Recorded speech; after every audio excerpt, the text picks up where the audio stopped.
কিসে বেশি টাইট হয়ে গেছে, লুজ করে দিছি। এবার ঠিক আছে ভাবির স্কুল কলেজ কোথায়? ওই স্কুল টাঙিয়ে দেবো, কলেজে টাঙিয়ে দেবো। ভাবি আপনারা কয় ভাই বোন? এক ভাই এক বোন না।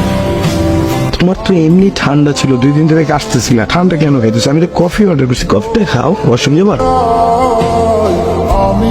আমাদের কি বউ নাই? কই, আমরা তেমন করি না। এটা কিন্তু বেশি বেশি। ওকে তো তদন্ত করার দরকার নেই। আচ্ছা তানভীর, ভাবি কি কোনো বিষয়ে আপসেট? না বস, আমরা যে যে কোশ্চেন করলাম সবগুলোর অ্যান্সার তুমিই দিলা, ভাবি তো কোনো কথাই বললো না। বস তো কথা বলতে পারে না। মানে মানে বস ওই কথা বলতে পারে না, ছোট থাকতে ভোকাল কর্ডে একটা সমস্যা ছিল, তারপর থেকে কথা বলতে পারে না। বলো কি?